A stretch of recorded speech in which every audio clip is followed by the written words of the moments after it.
Hello guys, welcome back to VP Reaction. I'm Vicky. Peter here. Welcome to today's reaction episode. Yeah. And today we're back with an amazing or interesting episode. A story of Boston Bruins. Yeah. Boston Bruins. Bruins. A story of Boston Bruins. The title is written, the 1970 Boston Bruins, Big, Bad, and Bobby. Yeah. 2020.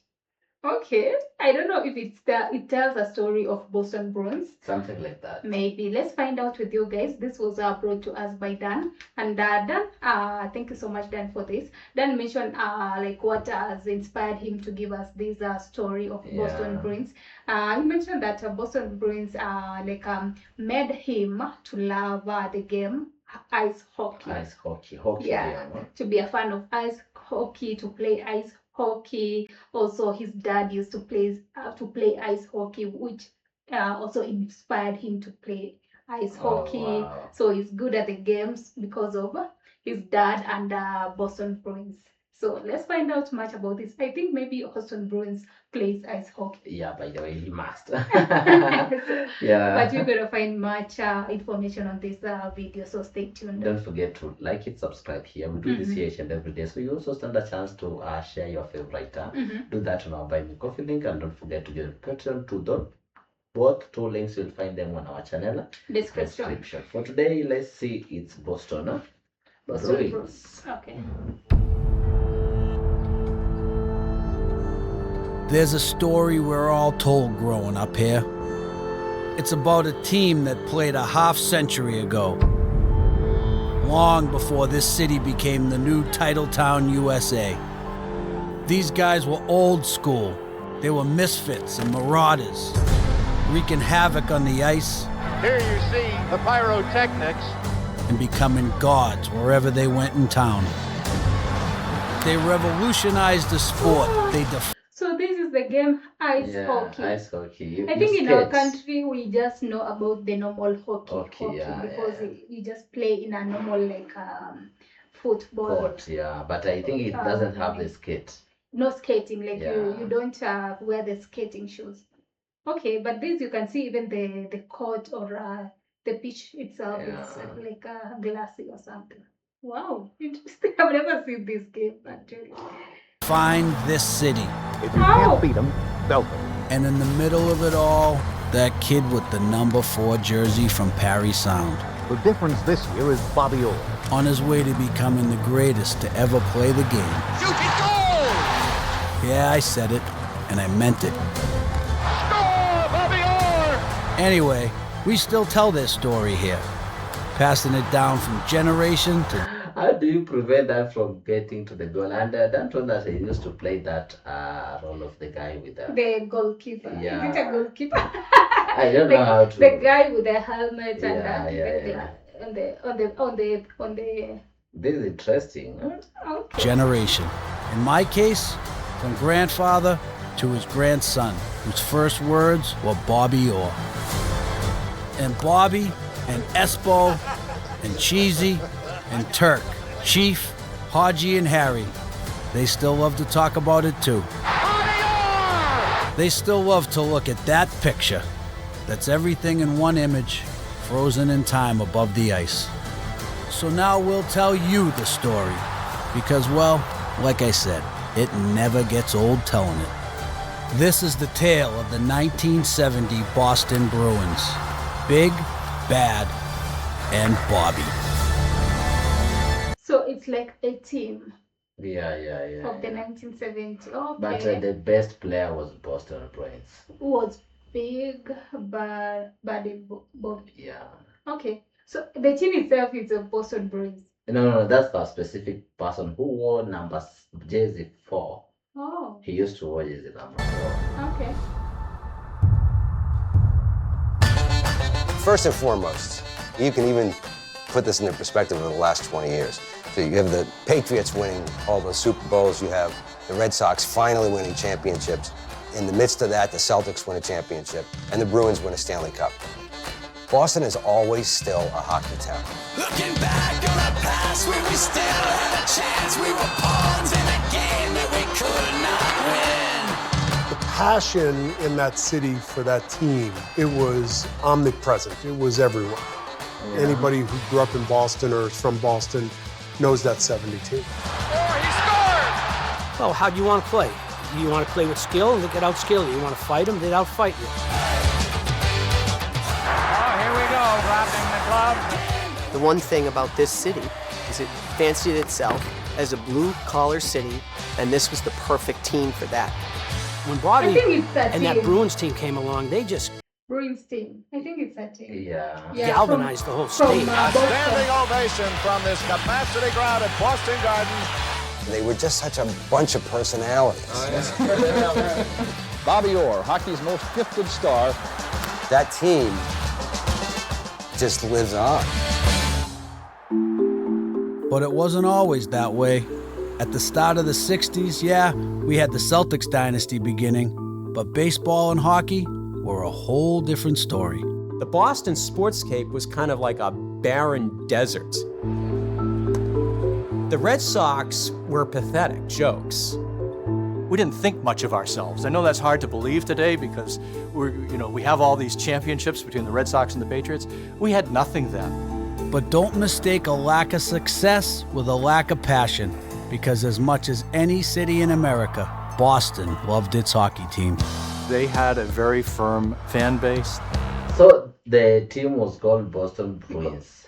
Yeah, because it is from Boston. From Boston. Yeah, it's and a it was Boston hockey Big, team. Bad, and Bobby. So this Bobby was the guy with jersey number 4, because I'm seeing every time they're concentrating on him, and he's really scoring a lot.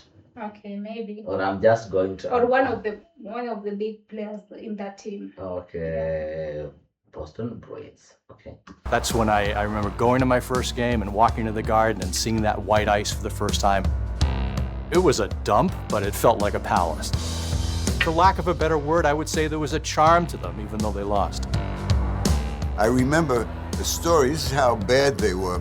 It was a fantasy story, but it was written as if it was the truth, that the Bruins had discovered this lumberjack in northern Quebec, and he stood 4 feet tall and 6 feet wide, which is the dimensions of the net. And so nobody's going to score on this guy. That's how bad they were. They were just dying for a savior. And eventually, a kid from Parry Sound, Ontario, starts playing junior hockey for the Oshawa Generals. You read a great deal about them if you haven't seen them. Bobbyorr is with Oshawa. Now, why did you decide to choose Boston? Well, I think that Boston is building their team now, and I'd just like to be a part of their building. Bobbyorr was 14 years old when he signed with the Bruins organization in 1962. That's Bobby. Yeah, Bobbyorr. Okay. One of the team members. And pretty soon after, word got to Boston about the kid defenseman who'd taken over the junior league. I specifically remember becoming aware of the Bruins when my father and my uncles were talking about he's coming, the savior is coming. As a kid, you're picking up this name, Bobbyorr. In 1966, at the age of 18, he joined the Bruins, and from his first game in the NHL, has been one of big league hockey's most talked about performances. When Bobby arrived in 1966, there was a new sense of hope. Now, with all the publicity that you've had in the papers, do you feel the pressure much? Oh, I think I could do without it, but I feel that they can write all they want, but all you can do is your best.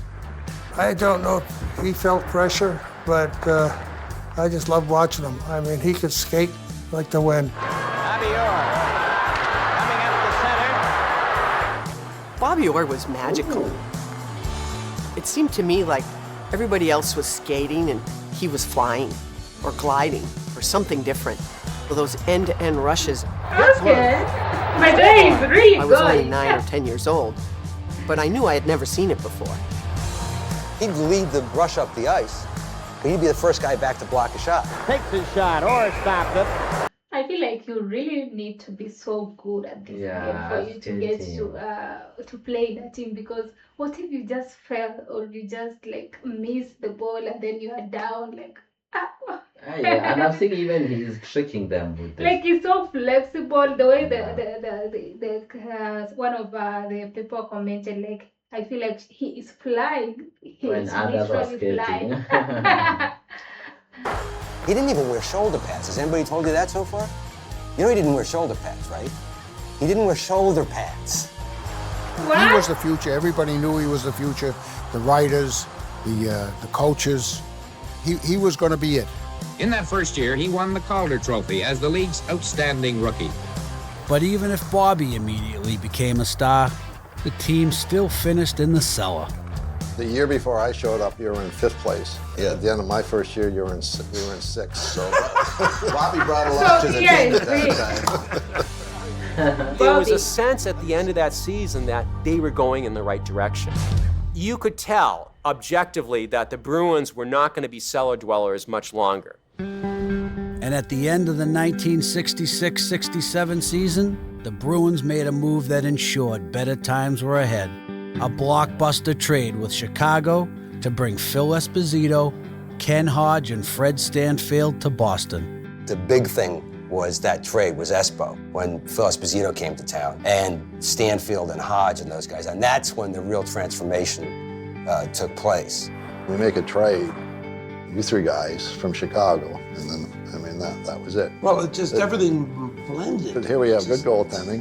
Our defense was solid. Once Bobby showed up, then Phil showed up, you knew it. It was going to happen soon, but now we got to do it. Okay. Milt, after last season you took over as general manager, the club had finished out of the playoffs for 8 years. How did you assess the situation when you took over the job last year? Well, first of all, when I was asked to be the next general manager, and I said, what do I do? Because it wasn't a very pleasant situation to go into. Okay. Harry Sinden, the coach of that team, he said for years we were kind of the laughingstock of the NHL. There was a kind of just a loser's mentality, which is nobody's fault, really. It just creeps in. Sinden had a team that was getting pushed around. Detroit had introduced forechecking to the league. They had that identity. Of course, Montreal had speed.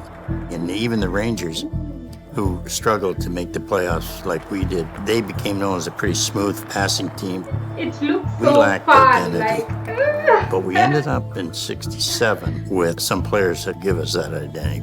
Milt Schmidt's blockbuster trade to get Esposito, Hodge, and Stanfield set up a whole new kind of hope for the Bruins. Due to a couple of moves, I've got about 10 new faces compared to last year's. Why, this is entirely a different hockey club. We got size, and we got some fellows that did play a winning hockey, and they more or less brought that winning ways along with them. He shoots, he scores, and it's all tied. We became a very good team because of that trade. I mean, how put 3 guys like that in your lineup? Oh my God. It was really a coalescing and And he played for 10 years in the team, 1966 to 1976. certainly Esposito was a big part of that. They finally had this big center who could score. Shooting, scoring! With Esposito, Hodge, and Stanfield, along with Bobby, we now had a nucleus of an excellent team. Esposito scores! Phil Esposito got the rebound on Bobbyorr. When they got these guys from Chicago, you hear, and then all of a sudden, like that. Sanderson going in. Psycho! The Bruins also had a boost from the 21-year-old rookie they called Turk, Derek Sanderson, who had the perfect style and attitude for the team's new identity. The best word to describe him was brash. Breath of fresh air, I'll tell you. Here we go, Kurt back in Sanderson. Confidence, I've always had a lot of confidence in myself. A lot of times I've come up short, but I'm just going to keep plugging, and if it comes, it comes. If it doesn't, then I just got to work a little bit harder. He was kind of the disruptor on ice. And I've seen it multiple times ending in blows. How tough was it, guys, at the time? Like, it was really so personal in the field, huh? Of course. Yeah. I don't know why guys fight the way they do today. Grab over the shoulder, bring the number over the shoulder. That totally takes the right arm out. Now Sanderson punching over the head of Matt Pavlik. He could skate, he could score, he could check. He was kind of a multifaceted player. His teammates immediately took to him, and he was really irreverent kind of guy. I sat beside him the whole time, and he entertained the hell out of me, I can tell you that. We usually had Mondays off, and so Monday was boys' night out. Well, they knew what Tuesday and Wednesday would bring when they got back on the ice. I remember Derek saying to me one time when I was putting through a grueling workout, he says, "Is that all you got?" More than he was right. That's all I had left to me. They had more. The Bruins were all about having more than the opponents could handle. Physically, they were big, and they were called the Big Bad Bruins. Big Bad Bruins. You know, they call us the Big Bad Bruins, and that was the identity we established. Like they could literally fight. Yeah, it You was can see almost like personal. yes, there was like so. I always see like maybe in football whereby in case you play rough or you fight each other, you can be given a yellow or a red card. So how were they controlling these fights? Like And after the will fight, they be disqualified or what will they do if in case of a fight or some like misunderstandings like this one? By the way, we had been stepped on in Boston for so many years. I think our players, particularly players that had been through those years, thought it was about time maybe that we delivered a little vendetta ourselves. Training camp, getting to know each other. Bobby, we were out together after practice, and he said, "Okay, no Bruin's going to be in a fight alone, ever, again." And here we go again. Both dropping their gloves. One for all for one. That was our motto. I mean, if somebody got in trouble, we'd all jump right in. You don't always like the guy that you're playing with, but when you're on the ice, I don't give a crap. He's your teammate. You gotta like him. You gotta stick up for him. That's really like who we were. Everybody protect each other. Oh, they're healed up pretty good now. I got the stitches out tonight, so I guess I'm going to live. You want to play with skill, they get out-skilled you. You want to fight them, they'd out-fight you. You're going to get either out-talented or you're going to get beat up. And Cashman and Harper start to go. Here's that left hand of Cashman. And here comes Bobbyorr. Esposito shoots his goal! After spending pretty much the entire decade in last place, the new-look Big Bad Bruins was shocking everybody halfway through the 67-68 season, fighting for first. The NHL standings in the Eastern Division, it's Boston and Chicago tied for the lead with 45 points. It's Harry Sinden behind the bench. He's done an amazing job with his Boston Bruins this year, the team everybody picked for last place. To Sanderson, goal, it's all tied up. Goaltending, which had been a bit of a problem through the 60s, was solved when we had Gary Cheevers. He had an edge to his play as well. Kennedy and Cheevers are swinging. He rhymed right in with the rest of the poem. I figured that they would do well, but not really as well as we have been doing, let's face it. I think that team embodied the city of Boston as much as any team has ever embodied the city of Boston. Left right into Warren, down he goes. It wasn't easy, it wasn't pretty. That's how we love it in Boston. It looked like Boston was setting up for a long-awaited return to the playoffs. But then came a nightmare plot twist. Bobbyorr went down.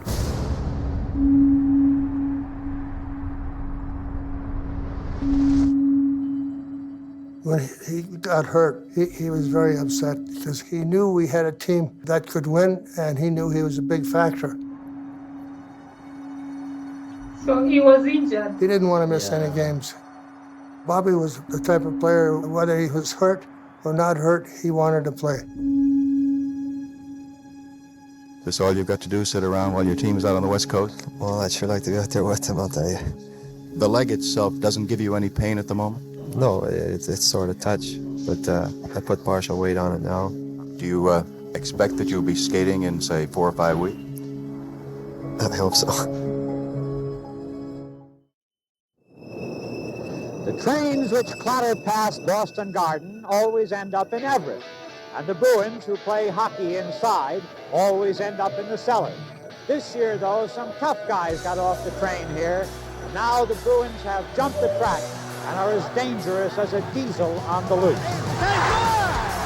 the top left-hand corner. By the winter of 1968, there was no mistaking how different these Bruins were from the teams that had come before them, making an all-out push for the playoffs for the first time in nearly a decade. They really have joined together as a team, and when there's trouble on the ice, I think this is very indicative right there of how they feel about each other. And everyone on the ice is getting involved. He fired. Goal! Bobbyorr had fought his way back to the lineup after missing 17 games following knee surgery, though the absence wouldn't hurt him come awards time, as he won his first Norris Trophy as the league's top defenseman, while Turk won the Calder Trophy as the top rookie. Bobby, congratulations. Thing you have in mind now, like maybe most valuable player? Is that what your next goal is? No, Don, I'm very happy with the awards. Really, next trophy I'd like to use, be able to touch the Stanley Cup. Bobby and his teammates would get their first shot at the Cup in the spring of '68, with the Bruins finally back in the playoffs. From the Forum in Montreal, Hockey Night in Canada presents the opening game of the Stanley Cup quarterfinals of the Eastern Division. Tonight, the Boston Bruins meet the Canadiens. Now they were coming into their own, a pretty darn good hockey team. But even with Orr in his second season, and the series is underway. The fact of the matter is, the Habs was still the Habs. Ferguson going in, Backstrom shoots, he scores! The Canadiens. You know, I'm trying to figure it out. How do you train for it? Like you are first time on the game. You start with skating or controlling the stick? I think you should be flexible first on the skating, then you went to. So you go ahead to control the ball. I think I'll go for the dance option for the goalkeeping. Quickly swept the upstart Bruins in 4 games. But next to the frustration, there was absolutely, finally, real hope for the future. I remember coming back from Montreal. I remember the airport, and there was the fountain, and I was getting a drink, and Harry was standing there. And I said to Harry, we're going to win the Stanley Cup in 3 years. Phil Esposito's first year in Boston had gone well, but head coach Harry Sinden had a feeling that for the Bruins to raise the cup, his best scorer would have to do even more. I think he got 36 goals in his first year. I said, 36 goals is not enough for you, Phil. I said, you got to get a lot more goals than that, the way you play. He says, you guys, no matter how many you get, you only want more. And I said, well, you can get more, a lot more. Picked up the rebound, right to the The driving force of that team is really Bobbyorr on defense and Phil Esposito on offense. A pass goes to Esposito. Shoots, he scores! And Phil used to always say, just give me the puck, I'll score the goals. And he did. You may be a lover and a fighter, but you love to score goals, I'll tell you that, huh? Better believe it. 68-69 would be the best season of Esposito's career to that point. Career highs with 49 goals and a league-leading 77 assists, which made Espo the first player in NHL history to surpass 100 points in a season. The Bruins have been down in the cellar, and then you get him, he breaks the records, like forget it. It was amazing, amazing. And Bobbyorr and him were in a tandem in a power play that was awesome. Circles behind a shot. Goal! Espo would cap off his season with a Hart Trophy as the league's MVP. From the line. Goal! And that's the record winner. And Bobby would set the record for most points by a defenseman on his way to his second straight Norris Trophy. This year, the whole team is playing as a team. And for that reason, I think that's why they're where they are today. The Bruins own Boston in the area, and this was at a time when they are celebrating well. You skate while celebrating. Yeah, but I think the word are they keeping the goalkeeper part. He's not even doing much because I'm seeing all the shoots are just going to be scored. it was only like 3 major networks, but my God, the ratings, 25% of all TV viewers in the Boston area were tuned into those games. Bruins were must-see TV before there was such a phrase. It was Sunday nights was the real game, because my parents were very strict. I had to be in bed, usually by 9 o'clock on a weeknight. But Sunday nights, my dad would say, get your homework done, and we'd have dinner, and we'd sit in our family room, which is not a very big room at all. But now we had the color TV, so we had UHF, so we could watch the Bruins. They had a little 10-inch TV with, you know, a coat hanger on on the top of it, and it had UHF, it was channel 38. WSBK was TV 38, and we only had the one TV in the house, so when you watched the Bruins game, everybody watched the Bruins game. But that didn't matter. My mother and my aunts were all massive Bruins fans. They were really fans of Bobbyorr. They thought he was handsome, and he was good looking, and he was so nice. I would watch, I'd be a foot and a half from the TV, just living and dying with every game. It was like you were right in the building,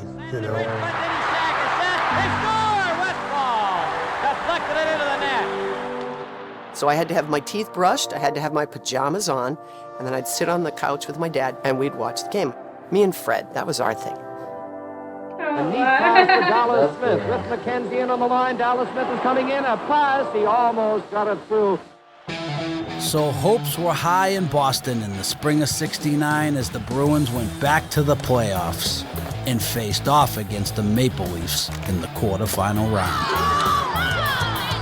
The Bruins were dominating Game 1, up 6-0 in the second period, when Toronto's Pat Quinn set his sights on Bobby across the blue line.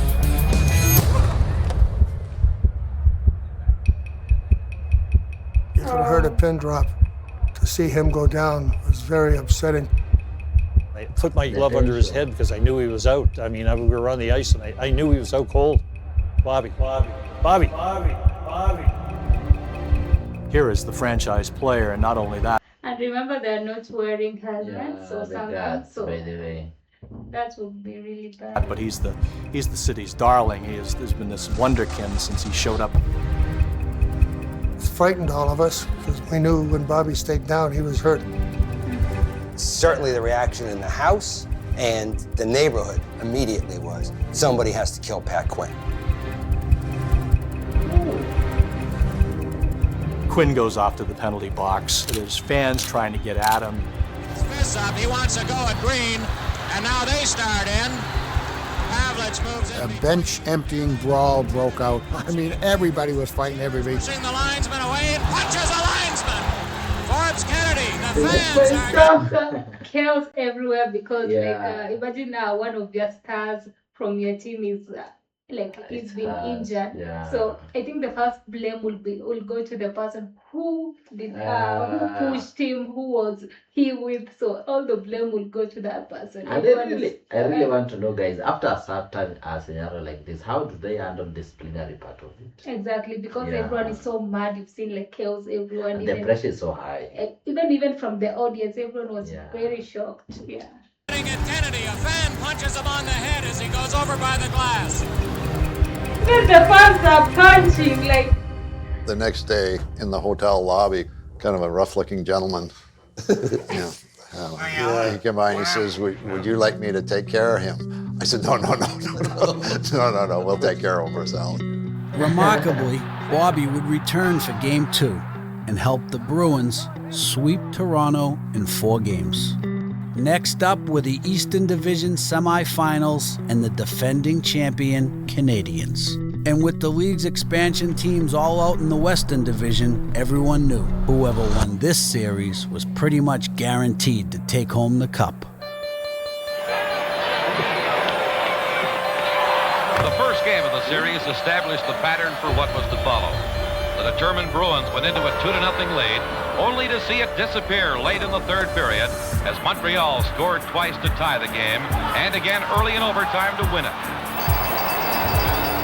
The series would be tight, with 3 games going to overtime. And in the end, the Canadiens' experience under pressure seemed to make the difference. You're up 2-3 goals, and you relax a little bit, and the next thing you know, you're in a tie game. We had the opportunities, but something was in the back of your head, and you just couldn't. The Bruins were down 3 games to 2 when the series went back to Boston for Game 6. Millions of television viewers saw the action extend into a second overtime period in the dramatic 6th game in Boston. And I'm seeing you are allowed to rotate behind the goal post, where there is let me call him the keeper, a guy with the gloves and the clothing. I see there's a guy you can pass behind the goal. Oh. Like there is no restriction of it's outside the game, like it's outside the pitch. Oh. Yeah, you just roam with it. It is much cooler. The Bruins clear the puck up along the left wing board. Provo intercepts it there. Provo to Beliveau. Beliveau shoots, he scores! The Canadians have won the game 2-1 and the series 4 games to 2. It's a very emotional moment, especially when you think you have a good chance of winning. Yeah, that was. I remember crying about it, you know. Okay.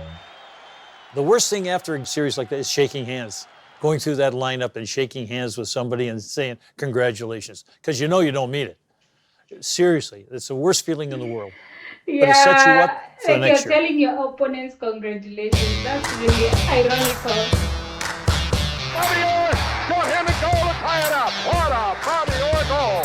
By the end of the 1960s, the city of Boston was totally in love with their big, bad Bruins. What's great about the Bruins? Bobbyorr, Esposito. Espo's Italian power this year is doing it.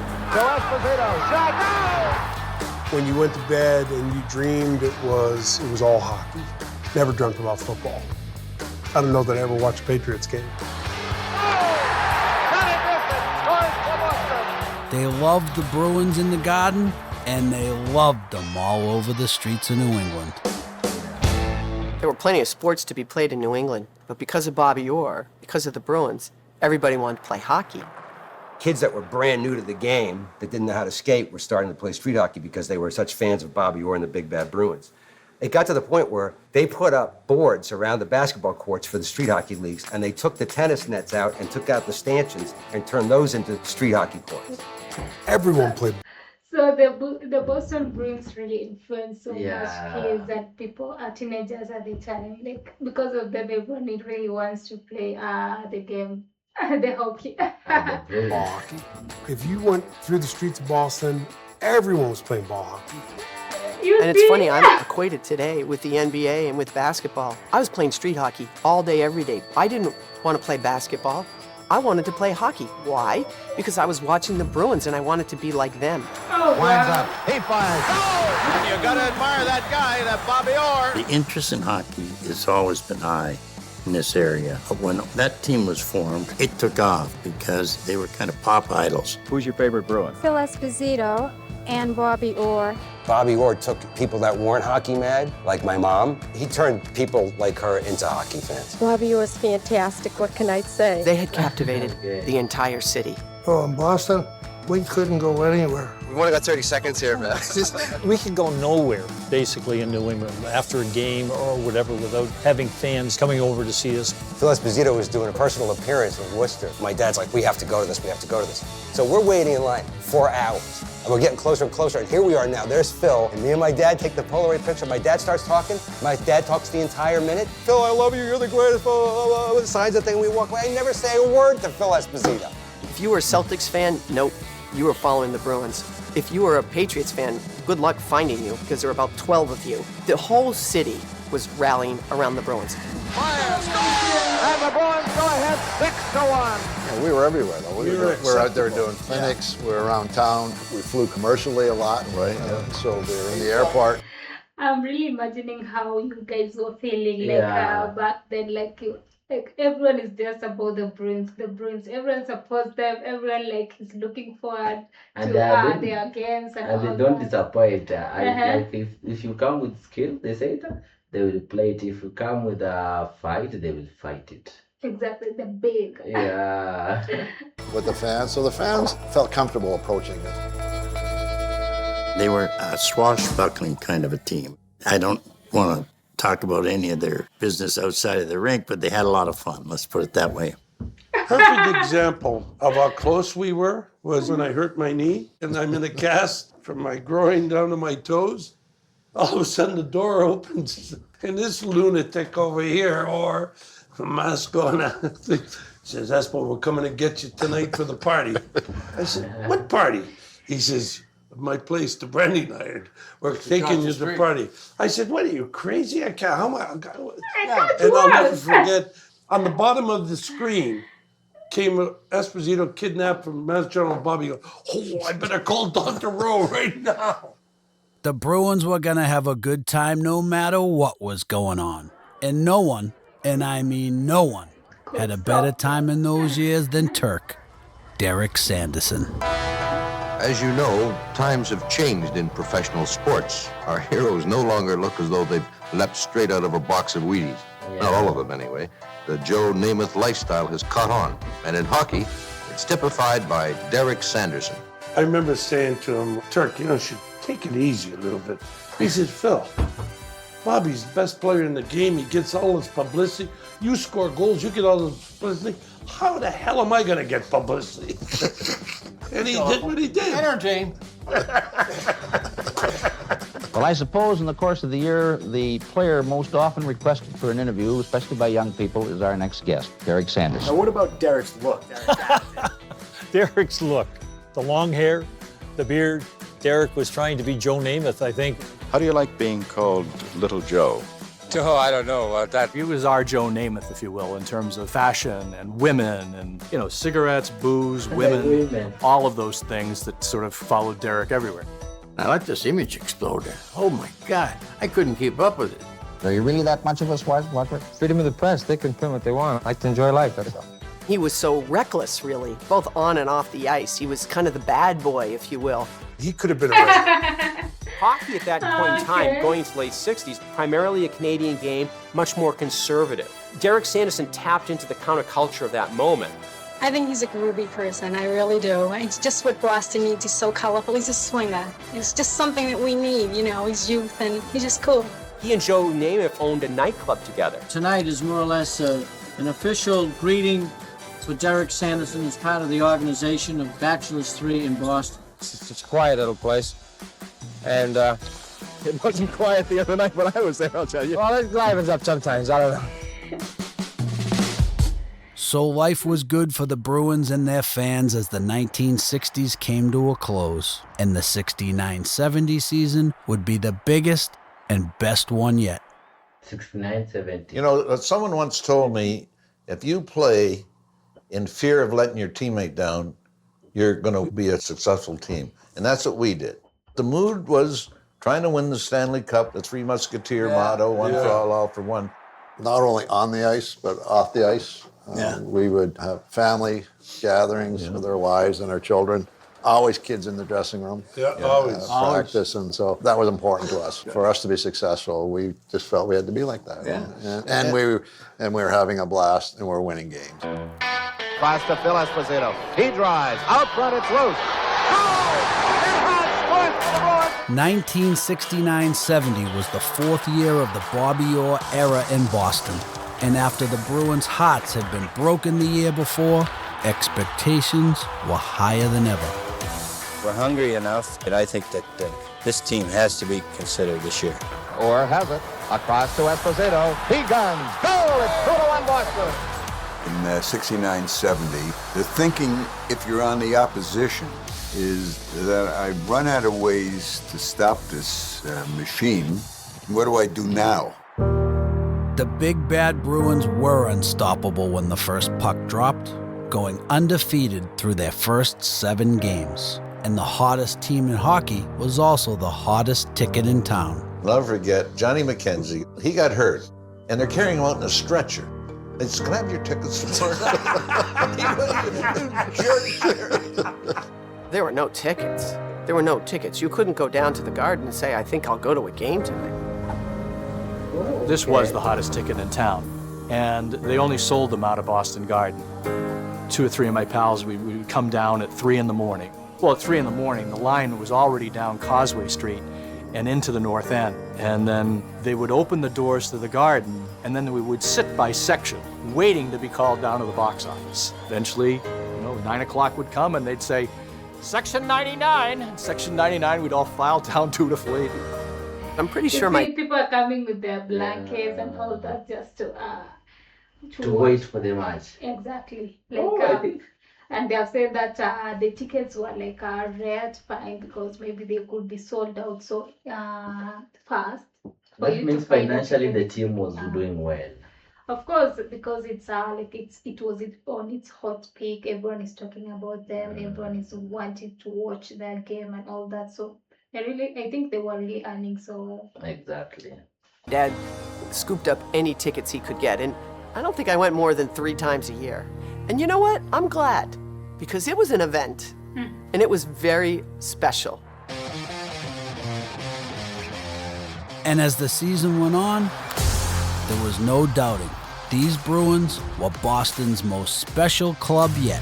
Yeah. We were cocky, we were arrogant, and we backed it up. Derek Sanderson off the baseline, he scored! What a shot! Great save by Chambers. Highway robbery at its very best. But you know, the guy that drove the whole thing was Bobbyorr in every situation, offensively, defensively. Bobbyorr had that total package. He was an amazing player. Orr going in alone. Hit shot, goal! Nobody predicted that a defenseman could dominate the way Bobby dominated the league. Here comes Orr, still going. The shot, goal! Bobbyorr rewrote what it was to be a defenseman. You know, he would go right into the offensive zone. Teams didn't know how to defend against this. Back to Orr. All of a sudden, he's got running room. Getting around Harris, moving in, scores! That's Bobbyorr's 100th point of the season. No other defenseman in the National Hockey League history has ever done it. It's Sunday night, and your dad's gonna let you stay up till 9:30 so you can watch the game. And Bobby is behind the net, and he's coming around. And you know, like, whoever the first guy is, he's toast. But then now you're wondering, can he make it all the way? Well, you know he can make it all the way. But then the question becomes, what is he gonna do? It was just, you know he was gonna do something great. You just didn't know which great thing it was gonna be. And you've seen like all his calls are just coming from like the middle of the field. Yeah, Then he's he's called a all the sharpshooter. way. Is it also called shooting? Like, There's not whipping. I would say the whipping. no. Saw an amazing goal by Bobbyorr on television. We'd be outside 5 minutes later, recreating the goal.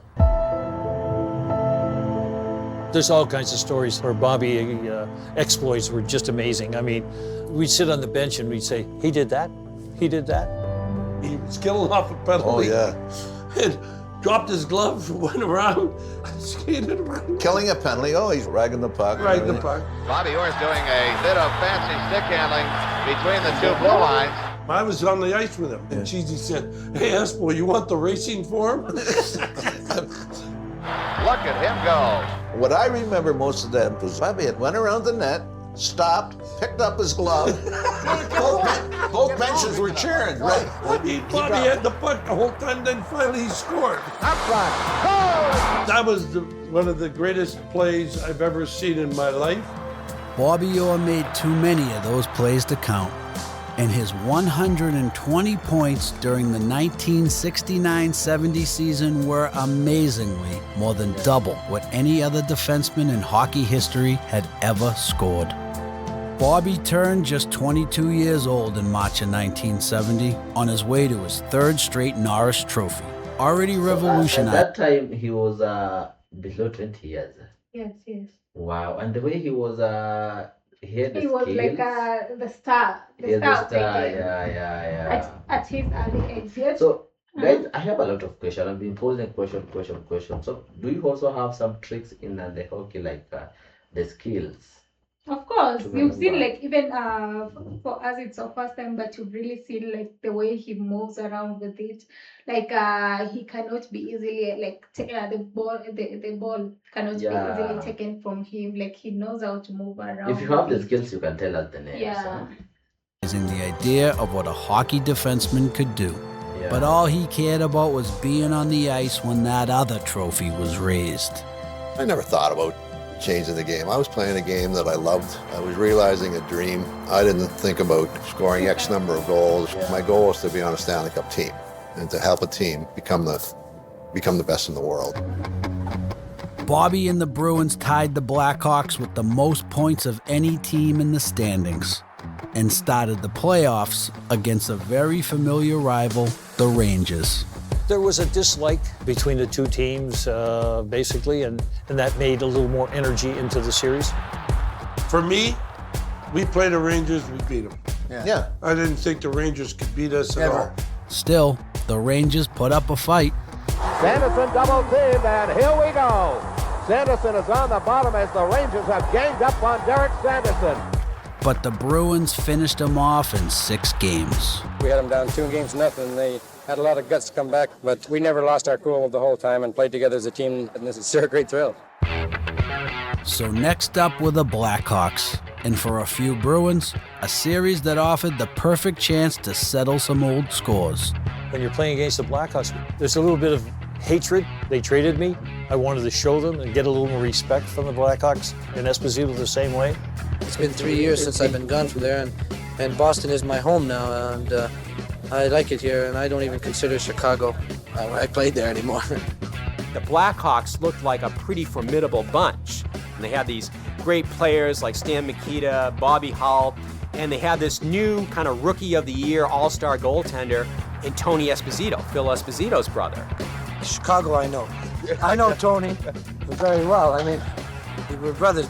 We always played well against Chicago, especially Phil. Phil used to score a lot of goals on Tony. He just had his number. And he definitely had his number in Game 1. Esposito, one man back in with Music.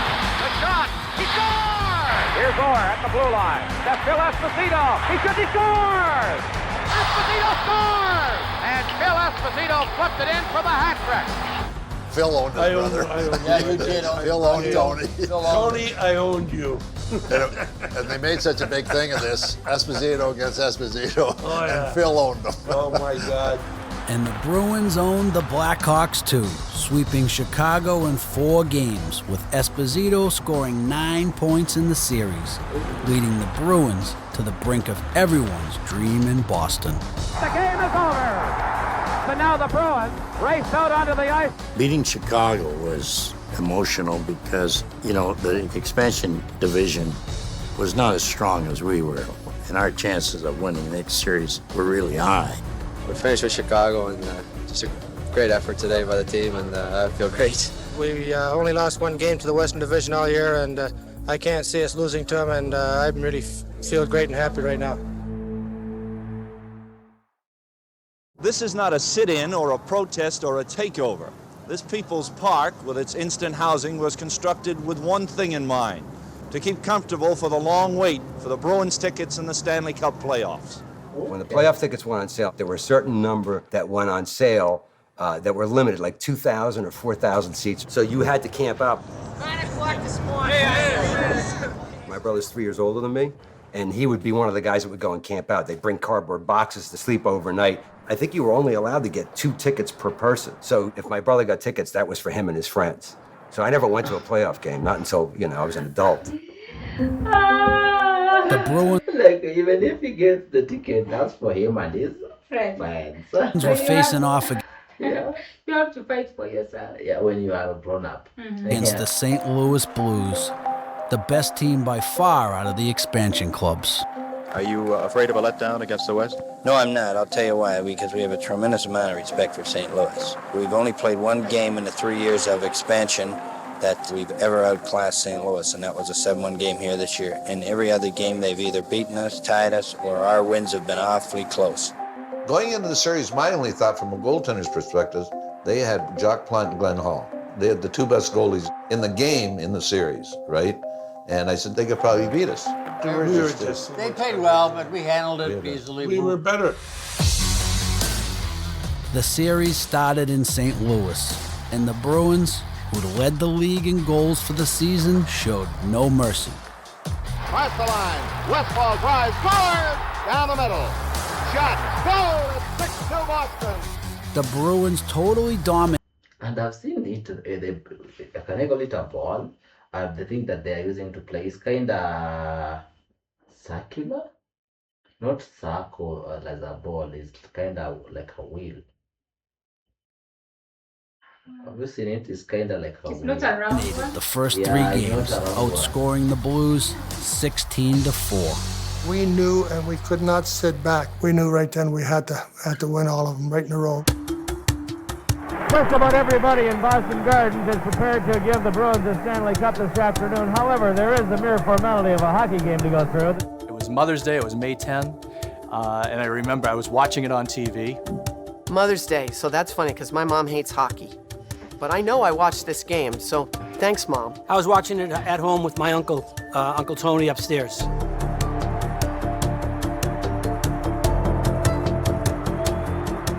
Oh, boy.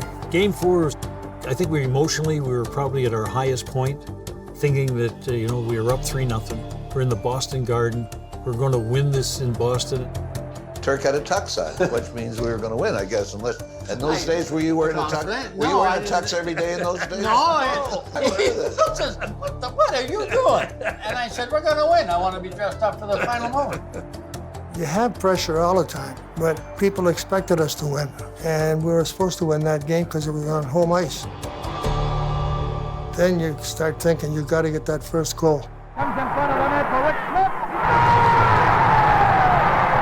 Boston would get the first goal, but the Blues battled right back and were up 3-2 late in the third period before the Chief, Johnny Busick, tied it up. As the score is tied 3-3. The siren goes, we're into overtime. The biggest shock was when we were in the locker room, and Harry Sinden called out the starting lineup for overtime. Sanderson, Wayne Carlton, and Eddie Westfall. And I'm looking at Phil, and he's looking at me, and what? I remember saying to Turk, we're going to start. Oh, yeah. And you're not even going to get on the ice. He says, no, you aren't, because we're going to start and we're going to score. Guess what I Has anyone ever questioned Harry on why he started Derek? I felt that overtime would end in the first 5 minutes. And thinking the way I did about overtimes ending early, I thought we're better off to start our defensive line to get in the first shift. So Sanderson's line started, which normally wouldn't be the case.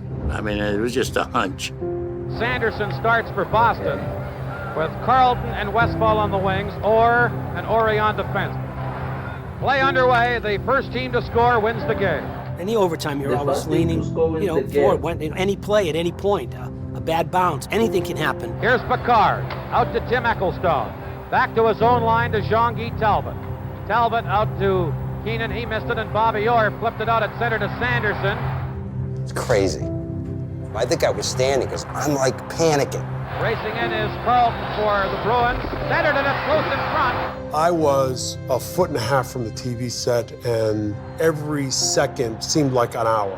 Blocked by Talbot. Now Sanderson a drive, and that one whistled wide.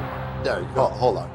Go back and look at the video and count the shots he took before the puck came around the boards when I pinched in. On the net? You got two of them? How many? 2. At least 2. Maybe 3. At least 2. I hit the post.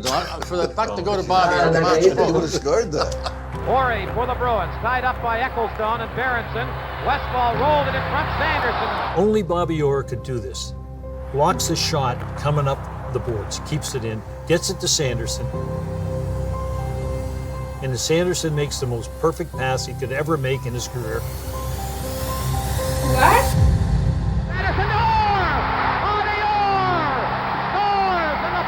I've seen that throw. That was so fantastic. Like at this point, everyone is now like, Bobbyorr is the one who can do this. Like everyone is, all eyes are just on him because like he has to come the through. tension in the room. Everyone, you don't know like what will happen next because like the first to score will win the game. So you don't know what can happen next. So all eyes are just on Bobbyorr. You can do this. You can do this. And did you see the how he jumped? And I think that's where they put the statue. Oh, he jumped. Yeah, like, he jumped like that. that one. Yeah, I tried to catch it. Let me try again. It was that one. Then he jumped. Yeah.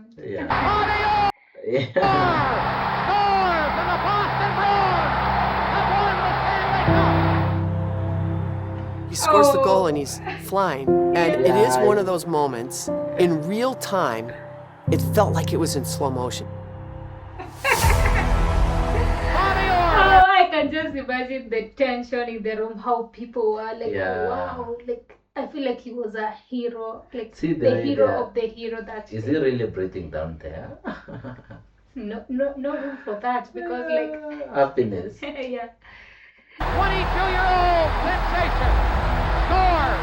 Listen to this. Even the coach is like, waited 29 years for this. I remember specifically when the goal was scored, everybody in our house went nuts. And then as you're quieting down a little bit, you realize out the window, there was cheering close, there was cheering. It was like every house there was screaming going on. The roar is deafening here in Boston as they bring the Stanley Cup out onto the ice. When they won that championship, I don't know what Nirvana looks like, but that's it. What a moment. What a moment for Boston.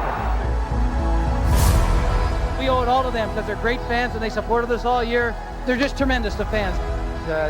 It's so great. I don't know what to say. This team, unbelievable.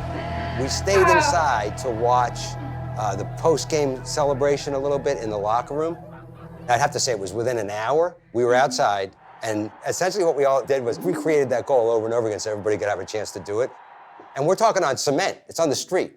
So you're still doing the trip and the fall into the thing in the corner. We did it over and over again. We must have done that for like 3 hours. That's before anybody was aware of the picture. That was just from watching it on television. The morning after. I think this was the most iconic moment we ever had because it's all over the streets. Everyone is replaying the thing. Like, wow.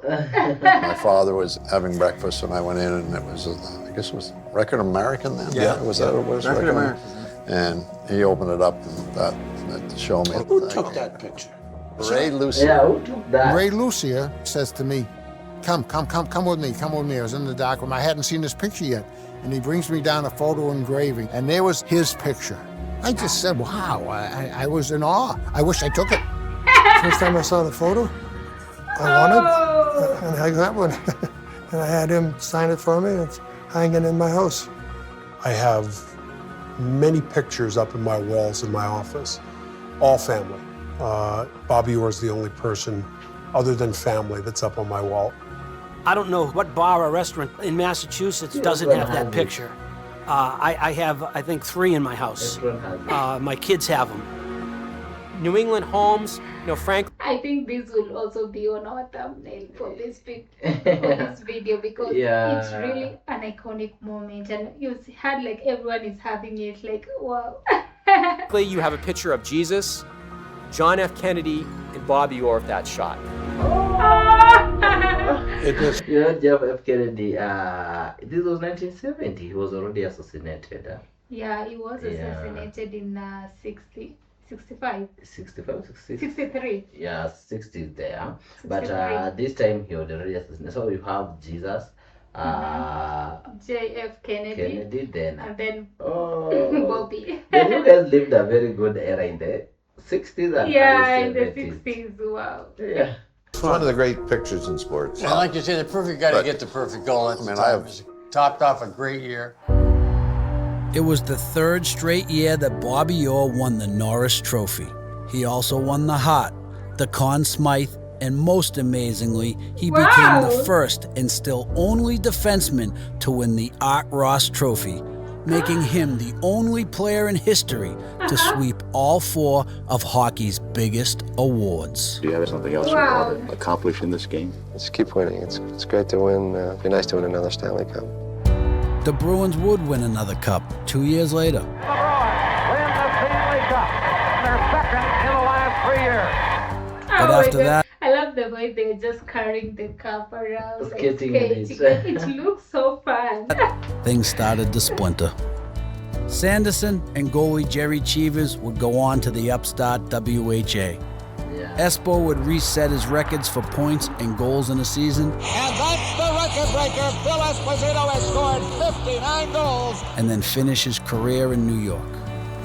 And Bobby, well, what else is there to say about Bobby? In a town that's got a huge court of sports royalty, Bobbyorr's throne still sits a little higher than everyone else's. I love you all so much. I spent 10 years here in Boston, and they're the 10 best years of my life. Maybe because his peak was cut short by injuries, his legacy feels bigger. So that was like his last speech when he was leaving. Okay. surrounded by a sense of what could have been. At that moment, Bobbyorr was invincible. And it was just a short time after that he was no longer invincible. But nothing will ever match that Stanley Cup. There was still plenty of trophies, plenty of records, and no argument about how much he mattered to a team that mattered and still matters a half-century later. That team just lives on, you know? I don't know if any team will ever become as iconic as they were. I mean, that was a great hockey team with the greatest player ever to play. And they galvanized the city. And the way they did it, you know, the cast of characters, they were ours. For me, it was the perfect time, the perfect place, the perfect team. It was truly a team filled with larger-than-life characters who, on that one special year, put it all together and captured the imagination of an entire city. Oh, that's the picture. Oh, wow. Yeah, I think that's a statue they made. Just to remember him and acknowledge like his winnings and all that. Yeah, at National Hockey League.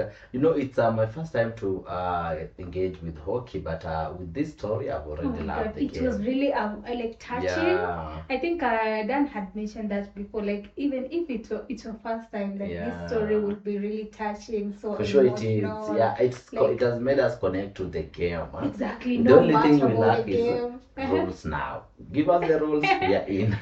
Yeah, but I think in our country, I've never seen like ice hockey. I've just seen like the normal, like we have this hockey game, but I think it's not like ice. But even the hockey is much restricted because of the chaos, and you know, it has a stick. So most of the games use the hockey sticks. May end up with fights, and having the hockey sticks, it was more dangerous in schools, more so in inter high schools. But they're still playing. They're playing, but not all schools play. Yeah, like some of the schools, so like we know much about them, just hockey, not ice hockey. Yeah. But that was really, really amazing. Thank you so much, Dad, for this. Thank you guys for your time. You can share much and more on the comments. Yeah. We will appreciate. This is really engaging. So this is what we do here and everything, and this is why we do it. So subscribe and bring any of your favorite.